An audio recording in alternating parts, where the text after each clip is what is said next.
Welcome to the very first episode of Rad Rat Comics, where I'm going to be talking about the ridiculous amount of money that I spent in 2020 and talk about my plans for 2021. Welcome to Rad Rat Comics, a new channel that I'm just starting where I'm going to be talking about all the different comic books that I'm collecting and organizing and buying, and I don't know. I have a unboxing video planned, but my last package has been lost in the mail for 3 weeks. But for today, what I wanted to do was just talk about where I came from and some of my stuff that I bought this year.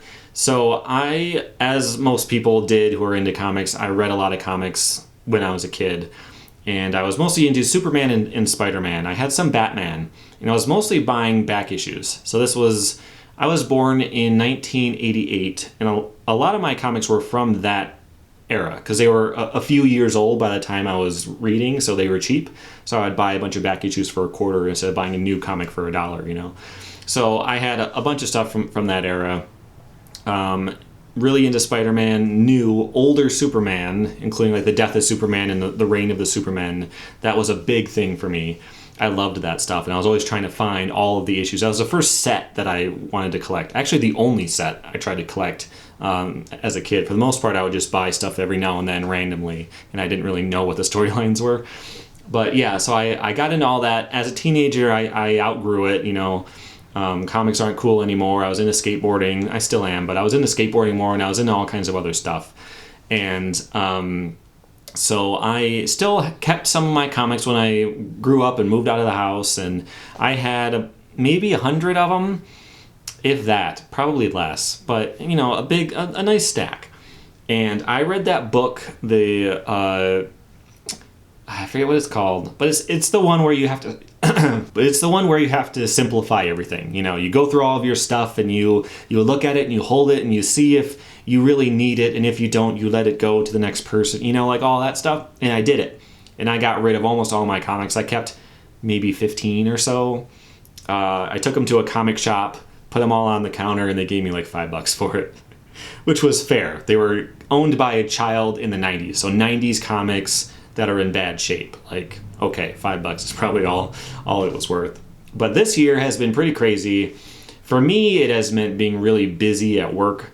I've been working like crazy this year. I've worked more weekends than days I had off, so I've had negative days off this year. I've worked ridiculously, and I've had nothing to do. So what I've gotten into is buying stuff, like nice versions of things I had back in the day. I started with stuff like this. So this was my Spider-Man action figure from, I think it was like 95 or so. This was my favorite costume. This is the clone. This is Ben Reilly, but I loved this so much as a kid. And this is my original from when I was a kid. So I bought this. I bought a, you know, sealed on-card copy of it, and I've done that for a bunch of stuff. I've got several from this series. I've got some Superman stuff from back in the day.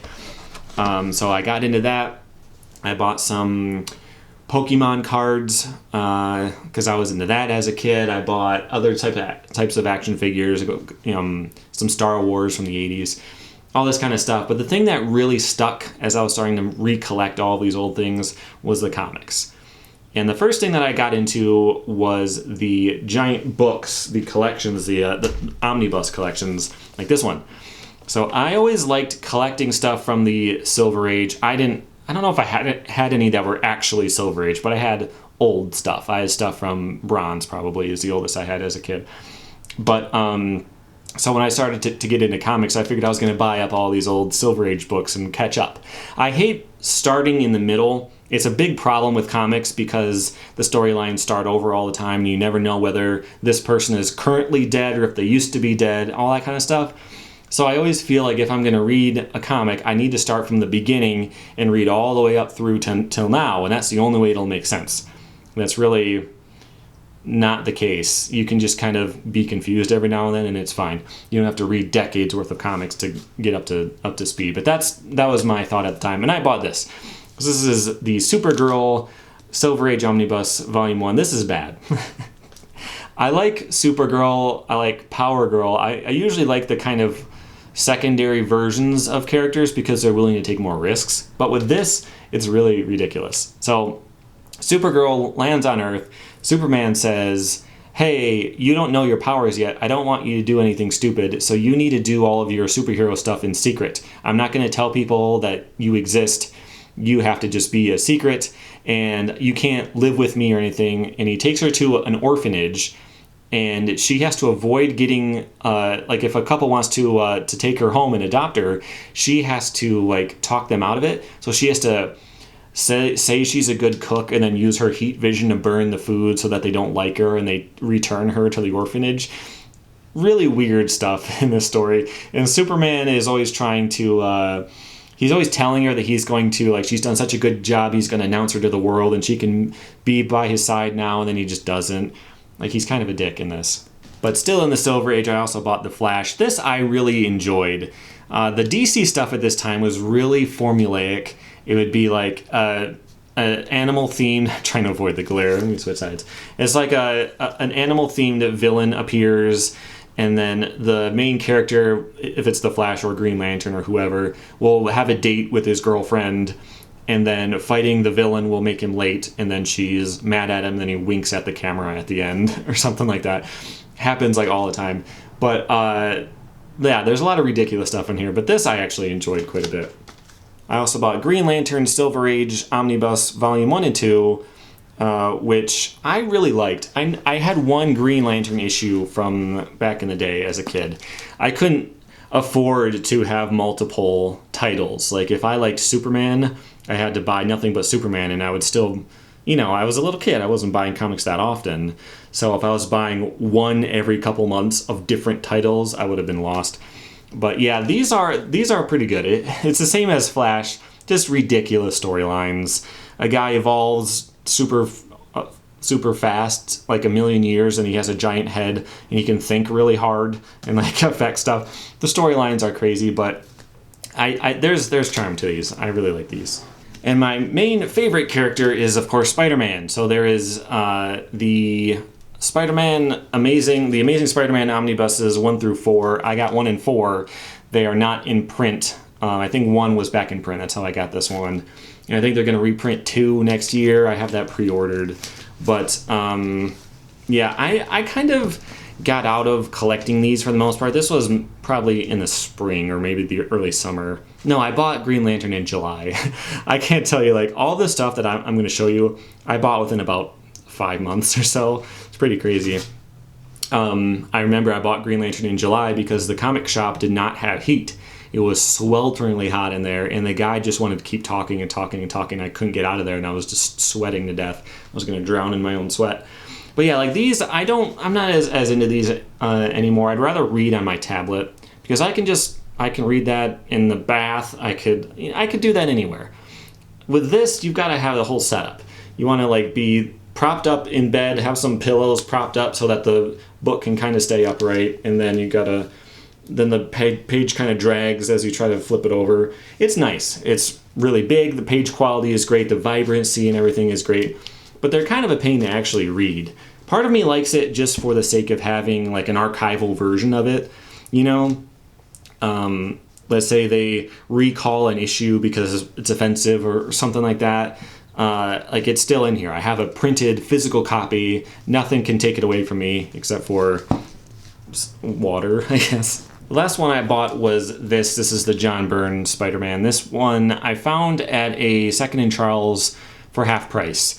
This is not my favorite time era in Spider-Man, but for that price. Like, I do want all of these Spider-Man ones. I don't know if I'm going to get them all at this point, but it would be nice. Something else I really got into this year is Slabbed comics. I bought this many of them, which I will show you. Again, this is only in the past few months, but I don't know as much about grading as I would like. I'm still getting used to that. I bought a book about it, and when I buy new issues, I try to grade them myself. And I'm not getting there. It's still way too new for me. So getting graded stuff is a really helpful thing. I don't remember the first one I bought, but it was either this one or the next one. This is All-Star Comics number 58, which is the first appearance of Power Girl, who is one of my favorites. I like her story. She's Supergirl from a different Earth, but her Earth. So her planet exploded, and then her whole universe exploded, and then she ends up in our actual timeline later. But I like her. This is a 9.2. being from 1976, that's pretty good. I feel like I maybe could have gone a step or two higher on this one, but I also bought this Amazing Spider-Man 252. This is the first appearance of the black suit. It's in a 9.6. Again, I probably should have held out and got a 9.8. I'll tell you about some of my collecting problems. Like, I had a list of stuff I wanted, and then I kind of just bought anything, and I ended up getting stuff that's really not that great. This is a good comic, don't get me wrong, but there's a bunch of stuff that I wish I had waited, and I wish I had gotten a smaller set of really, really good ones versus some of the stuff that's just okay. This one I would have bought anyway, though. This is Web of Spider-Man 118 in a 9.8. This is the first appearance of the Scarlet Spider, who was my favorite back in the day. Same guy as this, although this is when he was dressed as Spider-Man. But yeah, I loved that costume. I thought it was so cool. Like that old Spider-Man costume. That's from way back in the 60s. This was the cool new hot 90s design. And so I really liked this. I loved that character. Going back and trying to read it now, not great. But I had to have a 9.8 of his first appearance. Next up, keeping with Spider-Man, a lot of this is Spider-Man, is Amazing Spider-Man number 46 in a 6.0, signed by John Romita right there. It's the first appearance of the Shocker, which is already kind of a filthy name, but if you look real close, he actually has a V on his belt, and I have heard that his original name was the Vibrator because he sends like pulses of vibration, and that's like what that's what this beam is. It's like a vibration wave. So it was originally called the Vibrator, and then at the last second they changed it right before it went to print. But yeah, 6.0. Bought that on a group on Reddit. This is first appearance of Silk, Amazing Spider-Man Volume 3, I think, number 4. I really like Silk. I read all of her stuff. I think her stuff is cool. You know, like I was saying, the secondary versions of characters are often more interesting. You can't get that creative with Spider-Man. You've always got to reset him to being young and poor and has bad luck. But Silk, all new character, you can do anything you want with her. So the creativity of that is pretty cool. So this one, I only regret that I bought it now because I think that there's a lot of speculation about her and whether they're going to make a movie or a TV show about her. So I might have paid a bad price, but we'll see. In the exact same vein as that is the first appearance of Carnage 361. It's a 9.6. So I could have gotten a 9.8. It was kind of expensive, but I think I would have been happier with that. But again, he's gonna be in the next Venom movie, so the prices might be inflated right now. This might have been a bad buy right now, but I just had to have it.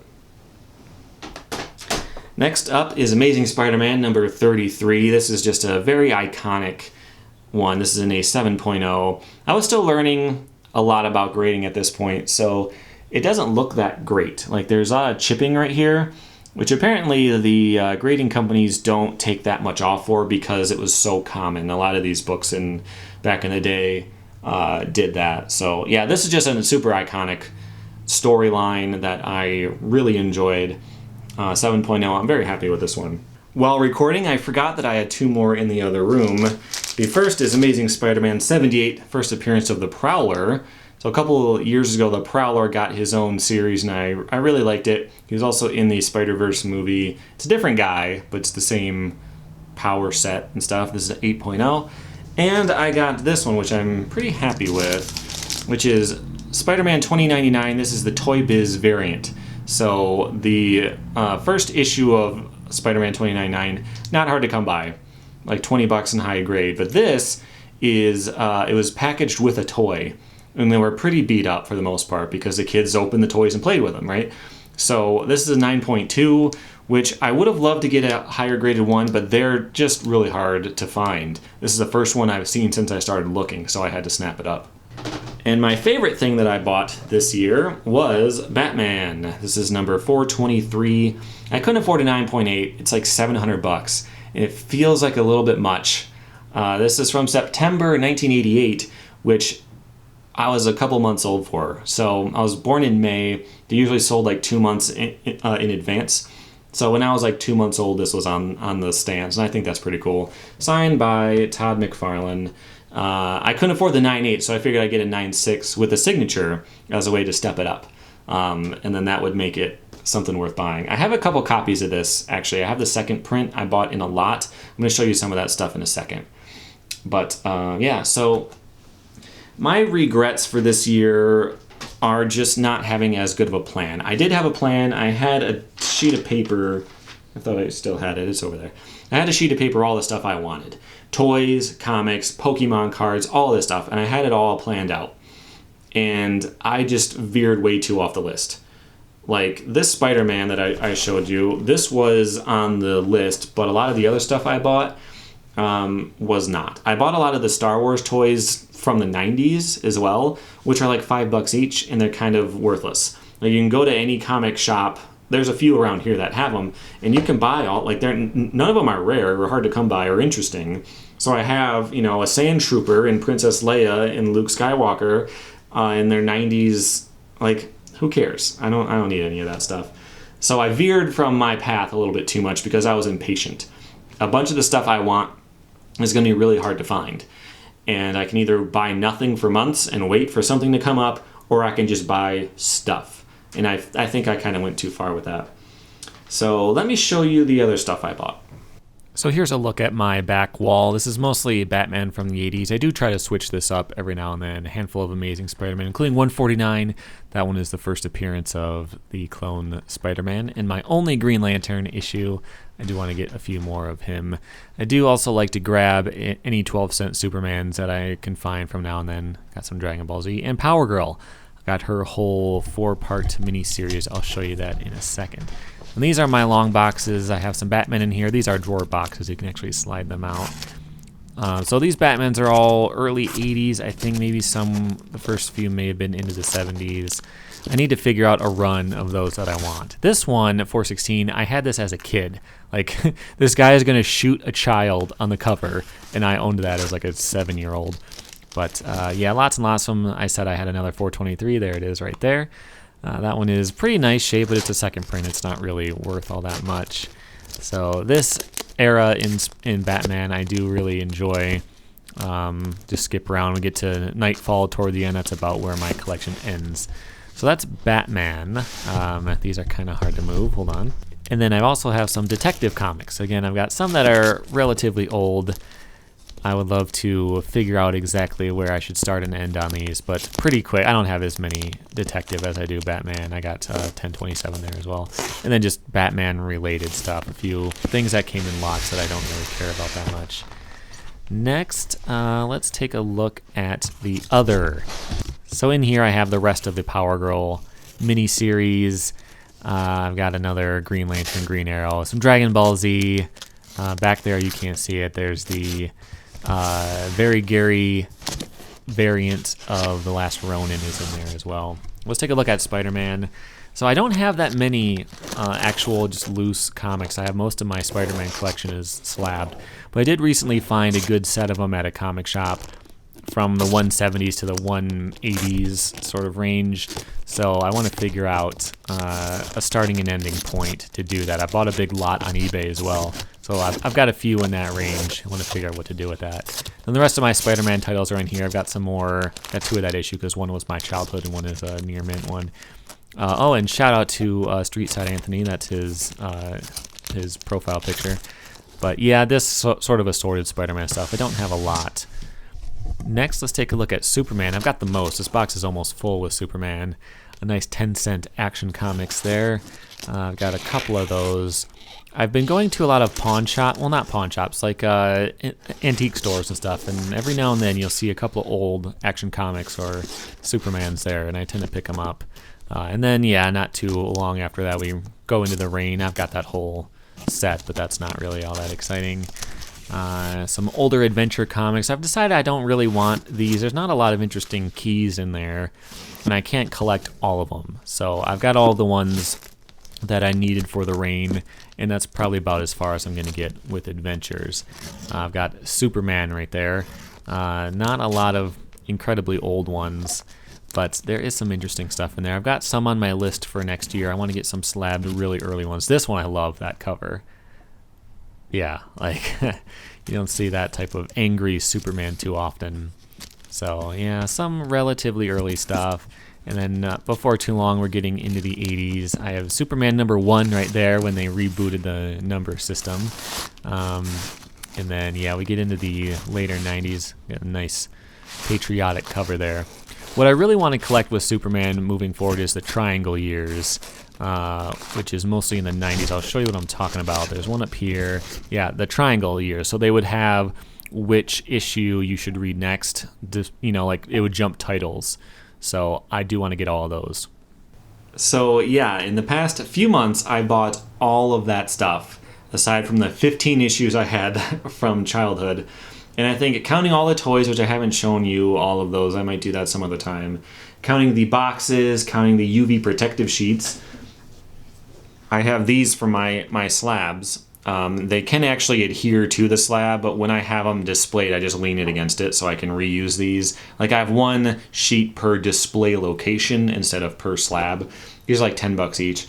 I bought all the display, like all the stands and a bookshelf to put everything on. I probably spent about $5,000 this year alone on just collectible stuff, which for me feels like a lot. I bought the tiniest house I could possibly find, the cheapest one. I bought, the smallest, cheapest little car I could find. I save money in every possible way. I buy the store brand food 100% of the time. I recently tried name brand Cheerios and I was a fan. But, all of that, and then I kind of go wild with comics, which I think is okay. But yeah, my goals for next year, I'll show you. This is my list of all the slabs I want. There's some on the back too. You can pause it, it's in 4K, and you can read through it if you want. There's a lot of Batman, a lot of Superman, a lot of Amazing Spider-Man, some Green Lantern, some Flash, all keys, and some of them are going to be really, really hard to find. For example, I want Action Comics number 51, which is the first appearance of the Prankster. In a 2.0, it goes for roughly $350. I say roughly because there have been no recorded sales in the past 20 years. So that comic might not exist in a 2.0, but if it did, it'd be worth about $350. So there's a lot of stuff on there that's going to be hard to find. So my plan is, don't buy anything expensive if it's not on this list. And aside from that, I can buy stuff to fill in my boxes. I can buy Batman from the 80s freely. I can buy as much Superman from the 80s as long as it fits within whatever chunk I decide to collect. I can buy any of that stuff, but I need to save for the major purchases and make sure they're actually on the list and make sure I stick to the grade that I said I did and not settle just because I found it. So yeah, next year, hopefully I can check in and say that I have accomplished a few of these goals. But that's it for now. Thank you for checking me out here at Rad Rat Comics, and I'll see you next time.